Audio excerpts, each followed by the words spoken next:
Thank you, Mr Speaker. My question is to the Minister of ACC. Does he stand by all his recent statements on ACC? Mr Speaker. The Honourable Dr Nick-Smith. The Honourable Annette Supplementary question, Mr Speaker. Does he stand by his claim on the 6th of May in Parliament that the College of Psychiatrists had issued a statement strongly in support of the changes that ACC had made to the sensitive claims guidelines? If so, is the College of Psychiatrists not telling the truth in a letter they released on the 10th of May saying, quote, the College had not supported the new ACC pathway, indeed declined to release a press release in support of this, end quote? And will he now address this little inconsistency in his answer to Parliament? Mr Speaker. Dr Nick-Smith. Mr Speaker, I said that the Royal New Zealand College of General Practitioners had issued a statement, and let me read what it says. ACC's recent practice guidelines for sexual abuse and mental injury will strengthen these results still further. All the clinical evidence suggests the new approach ACC is adopting will be in the interests of the patient. The statements from, and the advice I received from ACC was that the College of Psychiatrists had made statements to ACC in support of the guidelines and the change. Point of order, the Honourable Annette. Mr Speaker, I know that you don't wish to have Hansard tabled in this House. I based my question on the Minister's answer on the 6th of May, where he named the College of Psychiatrists as having issued a statement. In his answer, yes, Mr Speaker, Order. I have the Hansard. He is saying no, I seek leave to table it.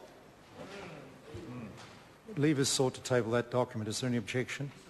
There is objection. Order. Lynne Pillay, supplementary question. Point of order, the Honourable Dr Nick-Smith. Order. I seek leave of the House to table the statement issued by the Royal New Zealand College of General Practitioners dated the 2nd of November 2009. Leave is sought to table that document. Is there any objection? There is no objection. Lynne Pillay. Thank you, Mr Speaker. To the Minister, why, when in the face of overwhelming opposition throughout New Zealand to the ACC-imposed clinical pathways introduced under his watch, does he not simply reinstate the previous process when even visiting American sexual abuse expert Dr Mike Liu says ACC's new criteria is, quote, a real tragedy that would cause tremendous suffering, unquote? Honourable Dr Nick-Smith. Mr Speaker, I understand that statement was made with respect to the requirement that for a person to receive ACC support, they required to have a diagnosed mental injury. That is a requirement of the law that Labor put in place in 2001. Melissa Lee. Thank you, Mr Speaker. Supplementary question to the Minister. Are claims correct that there has been a dramatic decrease in the amount ACC is spending on sensitive claims since the new guidelines came into effect? The Honourable Dr Nick-Smith. Mr Speaker, no, such claims are grossly misleading. The amount ACC has spent on sensitive claims for the year to date is $45.7 million. That compares with the exact same period for last year of $46.7 million.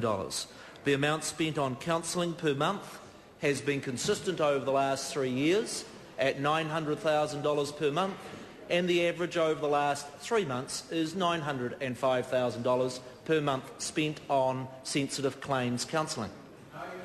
Lynne Pillay.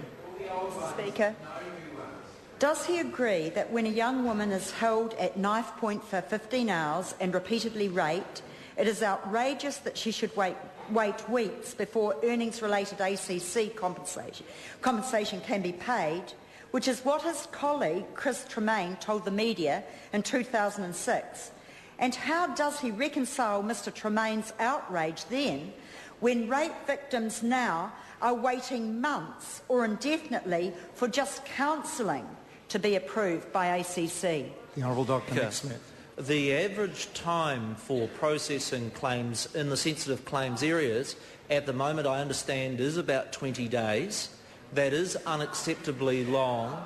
That's one of the reasons that I've established a clinical review of the management of sensitive claims, because I want ACC to work with clinicians and professionals to ensure that the best possible counselling support within the law is provided to those claimants. The Honourable Annette King. Why did he tell the House on the 6th of May when I asked him if he'd heard of a group of survivors of sexual assault called Courageous Women who are challenging the changes to ACC guidelines that, quote, "I have heard of the group only through the newspaper," end quote, when at that point during question time, he had full knowledge of the group. He'd had a phone call with their spokesperson, Louise Nicholas, 3 days earlier, and had time to arrange staff members to listen in on that conversation with Ms Nicholas and make records of that conversation. And would he now like to address that little inconsistency in his answer to Parliament? The Honourable Dr Nick Smith. Mr Speaker, Order. I apologise to the Minister. What I take to be a serious question has been asked of the Minister. If the opposition wishes to hear an answer, they should respect the Minister. The Honourable Dr Nick Smith. When I advised the House that I knew of the group, Courageous Women, through the media, that was a statement of fact. Louise Nicholas's conversation with me was as a formal advocate for victims of sexual abuse. I did not know that she was formally connected to that group, and quite frankly, I don't think there's any great big deal about how I might have found out about who this particular group called Courageous Women exists. The Honourable Annette King. Mr Speaker, does he recall these words on the 6th of May in answer to a question from me, that the Royal Australian and New Zealand College of Psychiatrists and the College of General Practitioners had issued statements strongly supportive of the changes ACC made, and would he now like to apologise to the House for saying he didn't say it in this House? The Honourable Dr Nick Smith. Mr Speaker, each time the member has used the quote, she's quoted the words slightly differently. Let me be very clear for the member. No, previously the member opposite, used a different set of words. For the member's benefit, let me be very clear. The College of General Practitioners issued a written statement. I was advised by ACC, and I'd be happy to table the report, from ACC that the College of Psychiatrists formally advised ACC that they supported the guidelines. Question number 4, Hon Harawira. Point of order, the Honourable Trevor Mallard. Mr Speaker, the member offered to table a document. I just want to make it clear and get it on the record that that is the case, and the opposition do want to see it. The member knows that it's up to the member himself if he wishes to table a document, unless he was quoting from an official document, which appears not to have been the case. Point of order, the Honourable Annette King. Mr Speaker, I seek leave to table the Hansard of the 6th of May, in which the Minister claimed that he had a statement from the College of Psychiatrists in support of his changes. They have denied they've ever issued such a statement. Because of the controversy arisen, I'll put that question to the House. Leave us sought to table that document. Is there any objection? There is no objection. Question number 4, Hon Harawira. Order. I've called Hon Harawira. Tēnā koe, Mr Speaker. Kia ora tātou te